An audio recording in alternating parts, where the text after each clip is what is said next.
Je crois que le Seigneur nous dit des bonnes paroles ce matin. Si Dieu te cherche, reconnais que tu as de la valeur aux yeux de l'Éternel. Parce que Dieu cherche quelqu'un avec qui fait des exploits. Un homme riche, un homme comblé ne peut que connaître sa valeur lorsqu'il travaille avec quelqu'un qui n'en a pas et à qui il donne. Alléluia. Et c'est ainsi que ce matin, le Seigneur nous dit ceci, que ce n'est que à nos résolutions que répondra notre succès. Amen. Alléluia. Amen. Nous avons longtemps prié pour le peuple de Dieu, pour Barak, mais aujourd'hui, ce n'était pas seulement nos prières qui devaient faire quelque chose, mais il fallait à un moment donné une prise de conscience, une résolution ferme. Et c'est en cela que Dieu vient pour donner sa force et sa puissance. Donc Dieu est disposé à bénir, mais Dieu cherche quelqu'un aussi qui se dispose et qui est résolu à démontrer la force et la puissance de Dieu. C'est selon le désir que nous manifestons vis-à-vis de Dieu que Dieu vient pour nous apporter quelque chose dont nous avons besoin. Nous allons prendre la parole de Dieu.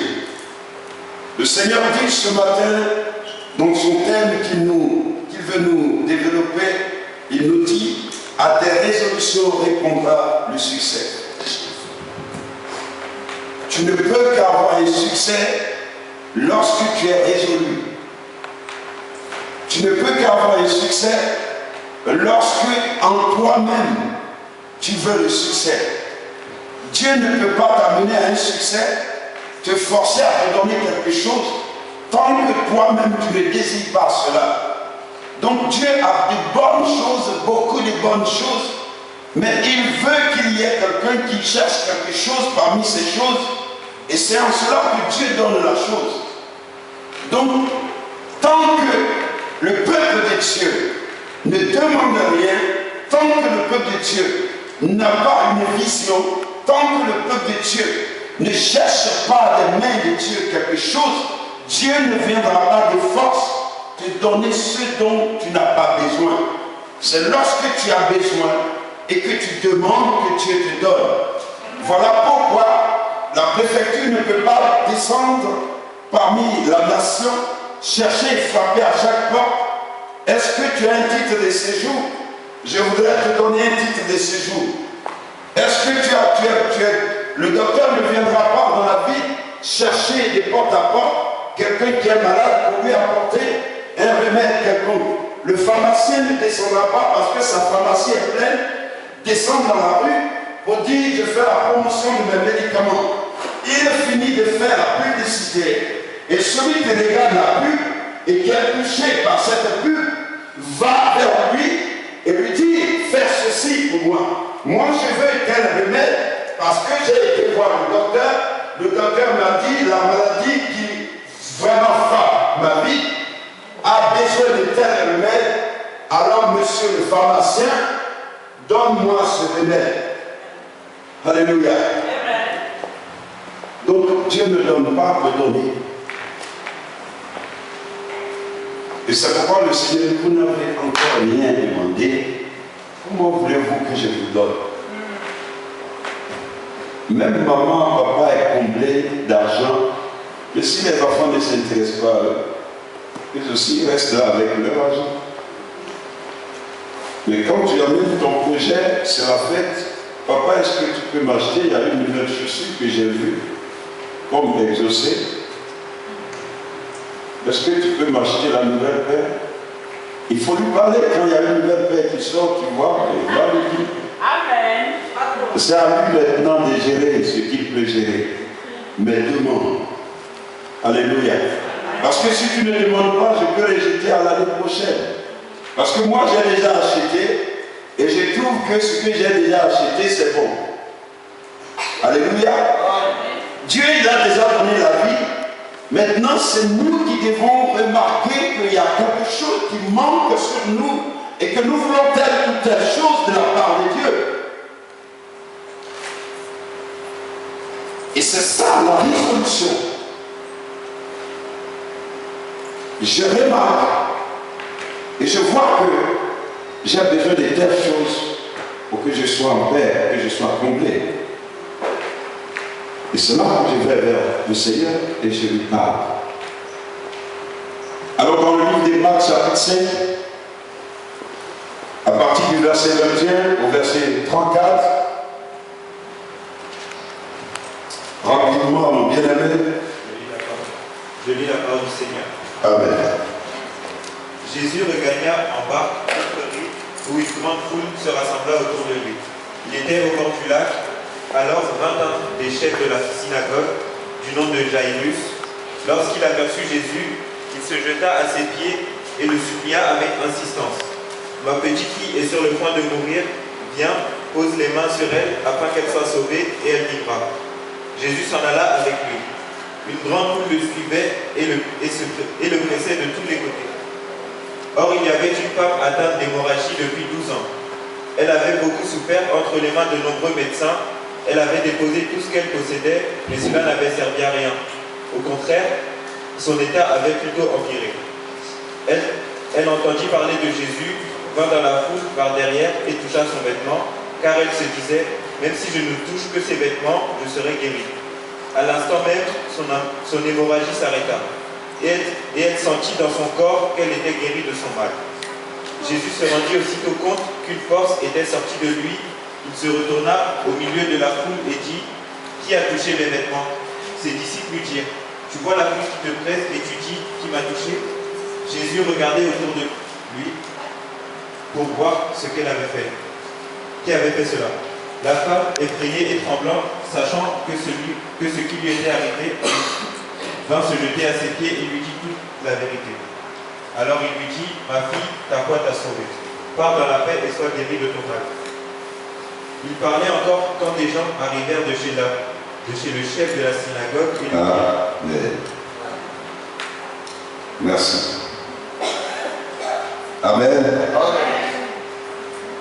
Une femme dans la société qui perdra beaucoup de sang. Jésus passait simplement. Cette femme n'était pas programmée dans le processus de la marche de Jésus-Christ. Mais cette femme s'est programmée parce que quelqu'un est allé vers Jésus pour dire à Jésus, j'ai un problème chez moi.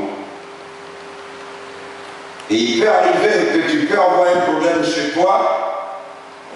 Tu invites la personne, l'homme de Dieu ou la servante de Dieu, mais tu peux être étonné que quelqu'un qui n'a même pas invité l'homme de Dieu ou la servante de Dieu, c'est cette personne-là qui va arracher la bénédiction.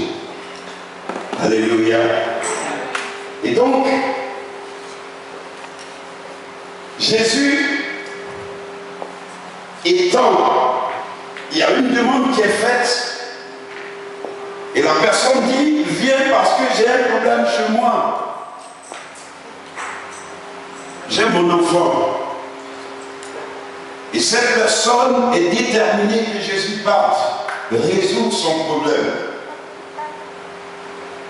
Entre-temps, il y a une femme qui fait part de la société, mais que la loi de la société a rejetée. Parce que chez les Juifs, si quelqu'un perd du sang, une femme est dans cet état, elle n'a pas droit à rester au milieu du peuple. On doit l'isoler parce que c'est de l'impureté. C'est une souillure pour eux selon leur loi. Et la loi de la société va s'imposer à la vie de cette femme qui a le droit de vivre aussi. La société a ignoré que cette femme a le droit de vivre comme elle.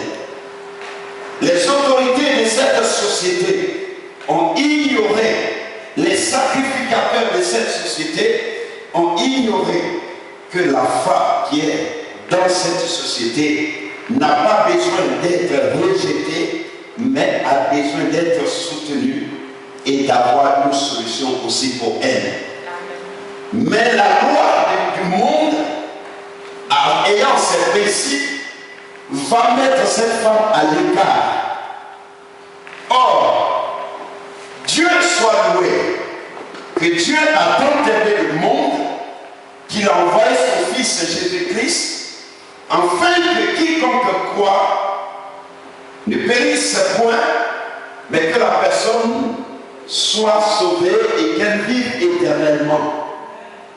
Et la loi du ciel va venir s'opposer à la loi du monde.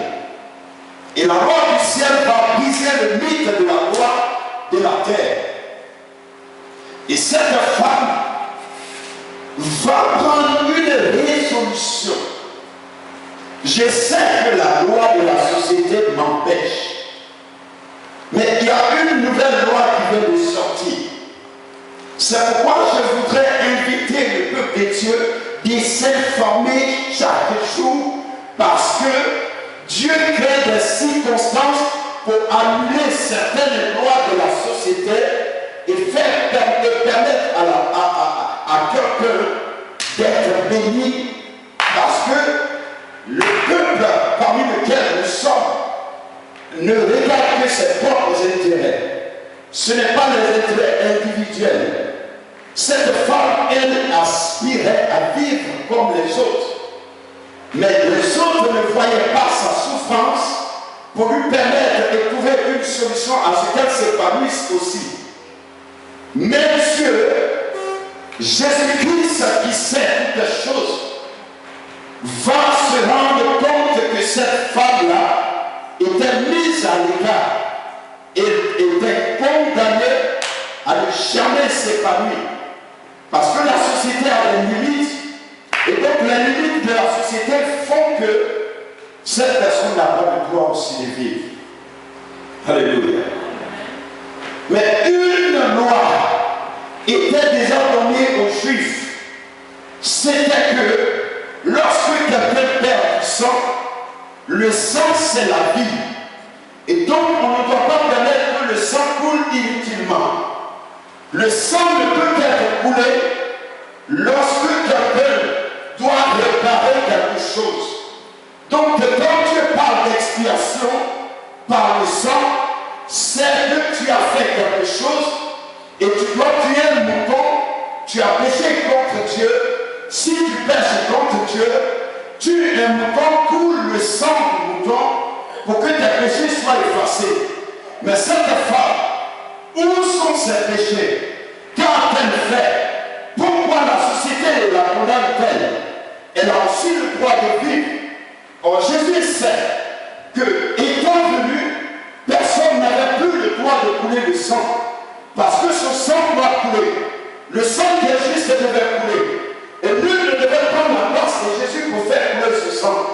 Quelqu'un d'autre n'avait pas le droit, au moment où Christ est venu pour accomplir toutes choses, d'écouler son sang. Donc cette femme n'avait pas le besoin de faire sortir son sang tant que Jésus n'a pas encore fait les œuvres. Donc Jésus, lui, il voyait cette femme qui était en train de perdre la vie. Mais les gens ne voyaient pas que cette femme était en train de sortir la vie. Or, la vie doit rester à l'intérieur de l'homme. Le sang doit nous faire vivre. Il y a que Jésus qui a le droit de couler son sang. Parce que lorsqu'on coule le sang, c'est pour effacer les péchés. C'est pour annuler une punition quelconque. Or, Jésus était venu pour ça. Est-ce qu'il devait permettre à ce que cette femme-là anticipe son travail? Alléluia. Quand ton père te dit ou ta mère te dit, Lors des fêtes, voici l'animal que nous allons égorger. C'est ce mouton que nous allons manger pendant la fête. C'est ce poulet que nous allons manger pendant la fête. Est-ce que l'enfant a le droit d'égorger ce mouton avant que la fête ne vienne? Voilà comment Jésus était en train de voir cette femme. Cette femme n'avait pas le droit d'écouler son sang. Elle avait le droit de vivre comme toute personne en paix et s'épanouir dans la société où elle se trouve. Voilà comment les lois de ce monde se lèvent. Les hommes politiques pensent à leurs propres intérêts, mais ils ne pensent pas au bien-être de la société. Ils mettent des lois en place et ces lois-là contraignent les enfants de Dieu. On t'appelle immigré et c'est une étiquette qui est collée sur toi et qui t'empêche de ne pas t'épanouir. Et il y a des procédures à suivre. Mais Dieu occasionne chaque fois, il permet que ces lois soient renversées. Les mêmes personnes qui ont voté des lois pour dire que celui qui n'est pas marié à un Français, à une Française n'a pas le droit. Ça dit celui qui se marie à quelqu'un qui est français, sa situation se régularise le plus vite possible. Or, il arrive même que cette personne n'a même pas besoin de travailler pour payer les impôts. Le travail, ça ne l'intéresse pas. Mais simplement parce que la personne s'est attachée à quelqu'un qui est français ou qui est française, on lui donne les papiers. Mais on se rend compte que la personne parle dans la société sans rien faire. Elle ne veut même pas travailler. Elle met un système d'autre en place. Elle se dit, je travaille pas, moi je ne vais pas payer les impôts, mais je vais faire des enfants.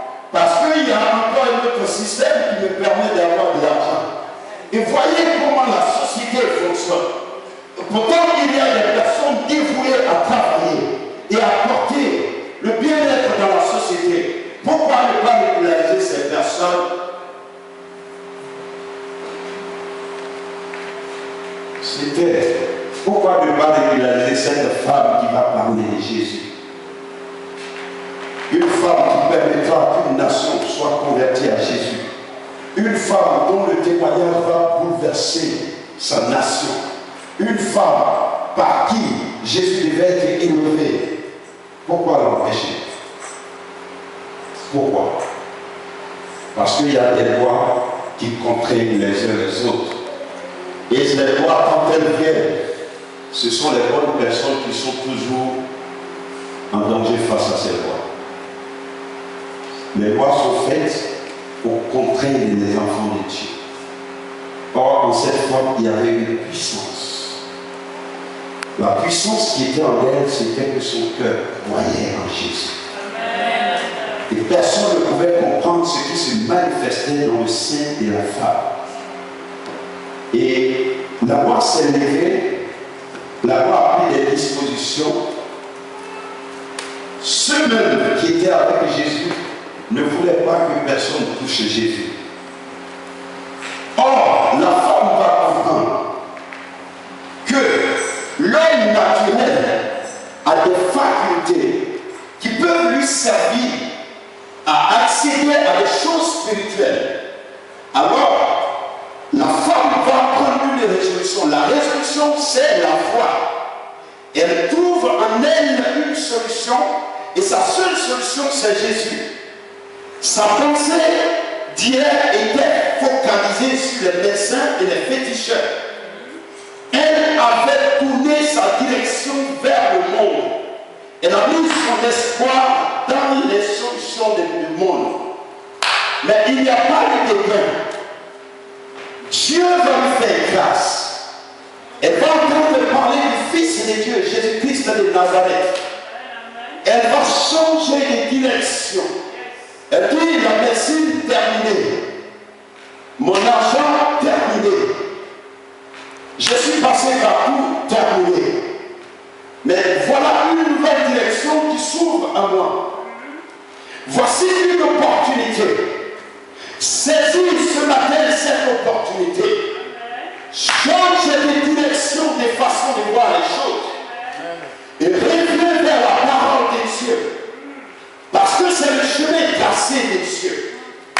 C'est pourquoi Jésus se prononce. Il dit, vous cherchez partout et vous ne trouvez rien. Sachez que je suis le chemin. Et quiconque marche sur moi, quiconque saisit mon nom, c'est une lumière qui va jaillir en toi. C'est une vie nouvelle qui va s'écrire. Et les choses anciennes que connaissait le monde autour de toi va s'effacer par l'expiation de mon sang. Et toutes choses vont devenir nouvelles en toi. Et cette femme, quand elle a saisi ce pronostic de Jésus-Christ de Nazareth, la publicité qui ne se fasse jamais, lorsqu'on parle du Fils de Dieu, et que cette pub entre dans mon esprit, cette publicité, personne ne peut te l'arracher. C'est une publicité qui reste éternelle. Et cette femme va saisir cette opportunité. Elle va se lever. Elle dirige des facultés. Personne ne peut arrêter ses facultés. Mais plein me savent à me déplacer. Je suis le corps de Christ. Je suis un membre du corps de Christ. Parce qu'il y a Christ en moi. On peut tout arrêter, les lois peuvent tout dire. Mais je prendrai le pied. Et cette femme dit quelque chose. Elle dit, il faut que je touche Jésus. Il faut que je touche. Elle connaissait la valeur des 5 sens, des organes de l'homme. L'homme est constitué de plusieurs organes. Mais il y a 5 organes qui lui savent, qui dirigent le corps en puissance. Les yeux doivent voir. Et quand tu n'as pas les yeux pour voir, il sera difficile pour toi de saisir Jésus. Il faut que tu voies la puissance de Dieu en Christ. Il faut que tu voies la solution de ton problème en Christ. Il faut que tu saches que Jésus-Christ est ta délivrance. Il faut que tu comprennes que Christ est capable de te libérer. La situation dans laquelle tu te trouves a une solution, et cette solution, elle n'est nulle part, c'est le Fils de Dieu. Et quand tu vas croire en Jésus, les choses vont commencer à changer dans ta vie. Et cette femme a dit, j'utiliserai ma main, parce que la main touche. J'ai vu Jésus chez Pierre. Jésus a trouvé la belle mère de Pierre. La mère était en train de grignoter et fière. Elle ne savait comment faire pour avoir une solution. Jésus est venu pour lui imposer la main. La fièvre a disparu.